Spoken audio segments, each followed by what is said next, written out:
오늘의 10분 말씀. 사무엘하 15장 13절부터 23절입니다. 다윗의 아들 압살롬은 예루살렘과 가까운 헤브론 성읍에서 스스로 왕이 되었습니다. 그리고 오늘 본문 다윗은 압살롬의 군대를 피해 급하게 도망갑니다. 그리고 다윗은 앞으로 그의 도피길에서 여러 사람들을 만나게 됩니다. 특별히 오늘 본문에서 다윗이 만난 사람은 이스라엘 사람이 아닌 이방 민족 블레셋 가드 지역의 이떼를 만나게 됩니다. 이떼는 압살롬과 대조를 이룹니다. 압살롬은 다윗의 아들로서 다윗으로부터 은혜를 받은 자입니다. 용서함도 받았습니다. 하지만 그는 결국 다윗을 배신합니다. 하지만 반대로 아이러니하게 이때는 다윗에게 아무런 빚도 지지 않은 이방인으로서 모든 위험을 무릅쓰고 다윗을 도우려고 합니다. 다윗이 압살롬에게 쫓기게 된 이 모든 상황은 하나님이 다윗을 향한 심판이자 동시에 은혜가 됩니다. 그래서 다윗은 더욱더 하나님만을 붙들게 됩니다. 왜냐하면 결국 은혜를 주시는 분은 하나님 한 분이시기 때문입니다. 저와 여러분들도 어려운 상황 속에서 하나님만을 붙드시는 자 되시길 바랍니다. 오늘 본문은 크게 두 부분으로 나눌 수 있습니다. 첫 번째, 압살롬을 피해 도망가는 다윗입니다. 두 번째, 이때의 충성입니다. 첫 번째 부분은 13절서부터 18절까지 압살롬이 헤브론에서 스스로 왕이 되자 다윗은 예루살렘에서 급히 도피를 하게 됩니다. 1절의 시작이 한 전령이 다윗에게 이스라엘의 상황을 전달합니다. 그것은 모든 이스라엘 사람들이 압살롬 편에 섰음을 전달합니다. 이것은 대부분의 이스라엘 사람들이 백성들과 리더들을 통합하여서 압살롬을 왕으로 인정하게 된 것을 말하고 있습니다. 그러자 14절에 다윗은 도망하기를 결정합니다. 왜냐하면 압살롬이 있는 헤브론과 그가 있는 예루살렘은 그렇게 멀지 않은 거리이기 때문입니다. 그래서 압살롬은 언제라도 예루살렘에 쳐들어올 수 있기 때문입니다. 14절입니다. 다윗이 예루살렘에 함께 있는 그의 모든 신하들에게 이르되 일어나 도망하자. 그렇지 아니하면 우리 중 한 사람도 압살롬에게서 피하지 못하리라.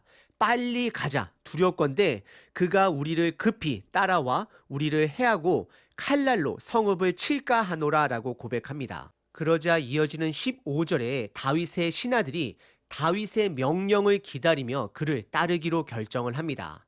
이에 16절에 다윗은 후궁 10명을 궁에 남긴 채 그의 가족을 데리고 떠납니다. 그리고 이어지는 17절에 보시면 다윗은 도피길에 벤메르학 지역에서 잠시 멈춥니다. 왜냐하면 그곳에서 블레셋 사람들을 만나게 됩니다. 그렛 사람과 블레셋 가드 사람을 만나게 됩니다. 그리고 특별히 성경은 블레셋 가드 사람들의 숫자가 600명이 됨을 밝히고 있습니다. 적지 않은 숫자입니다. 오늘 본문의 첫 번째 부분은 다윗이 압살롬을 피해 도망을 합니다. 그리고 큰 무리를 만나게 됩니다.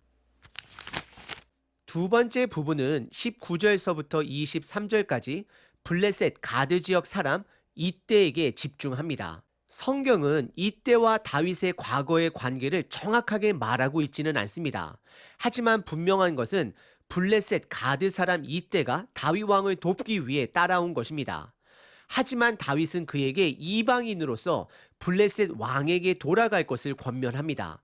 왜냐하면 지금 다윗은 쫓기는 상황이고 지금 그를 쫓아오는 것보다 그가 그의 왕에게 돌아가는 것이 좋기 때문입니다.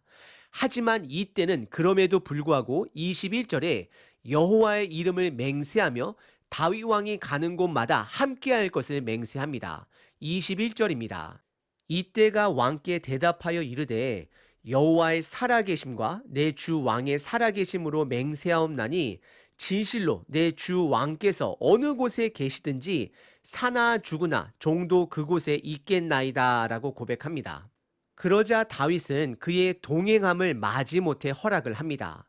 우리는 여기서 두 가지 사실을 반드시 기억해야 합니다. 첫 번째, 다윗은 이때 그리고 그와 함께 온 가드 사람 600명에게 소망을 두지 않습니다.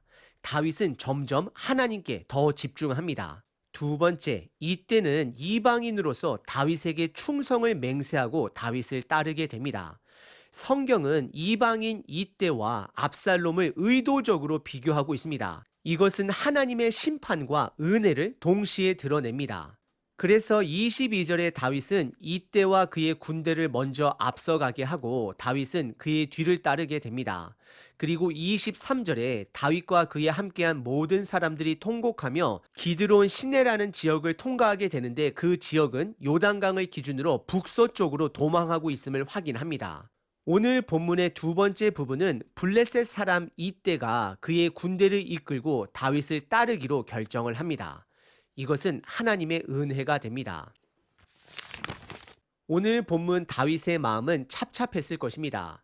그의 아들 압살롬은 왕이 되어 다윗을 제거하려고 하고 또한 이 모든 것이 다윗의 죄로 인해 하나님의 심판인 것을 다윗은 분명히 알고 있었습니다. 비록 다른 사람들은 이 상황을 정치적인 상황으로 보겠지만 다윗은 그렇지 않습니다. 이 상황을 주권을 가지신 하나님 앞에 자신을 돌아보며 반성을 합니다. 그래서 다윗은 오늘 본문에 그를 돕기 위해 찾아온 이때 그리고 그의 병사 600명에게 크게 반응하지 않습니다. 소망을 두지 않습니다. 최대한 그들을 돌려보내려고 합니다. 지금 다윗이 필요한 것은 사람의 도움이 아닌 이 모든 것을 주관하시는 하나님의 은혜가 필요합니다. 그래서 내일 본문의 다윗은 하나님의 임재의 상징인 언약궤조차 돌려보냅니다. 왜냐하면 그는 압살롬처럼 정치적으로 언약궤를 이용하고 싶지 않기 때문입니다. 지금 다윗에게 중요한 것은 하나님의 주권 아래 그의 삶을 내어 맡기는 그의 순종이 필요한 것입니다. 하나님을 신뢰하는 것이 필요하기 때문입니다. 다윗은 온전히 하나님의 은혜만을 바라봅니다. 그래서 23절에 그는 광야로 나갑니다. 그리고 특별히 오늘 본문에 등장하는 이때는 하나님의 은혜가 됩니다. 비록 다윗의 아들은 그를 죽이려 했지만 그가 예상하지 못한 이방인 이때는 그를 따르며 그와 함께 하려고 합니다. 이 모든 것은 하나님의 은혜가 됩니다.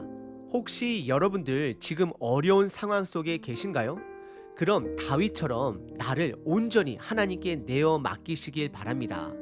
인간의 도움보다는 온전히 하나님의 은혜를 붙들어 보시길 바랍니다. 오늘 하루도 하나님의 은혜를 붙드시는 저와 여러분 되시길 바랍니다.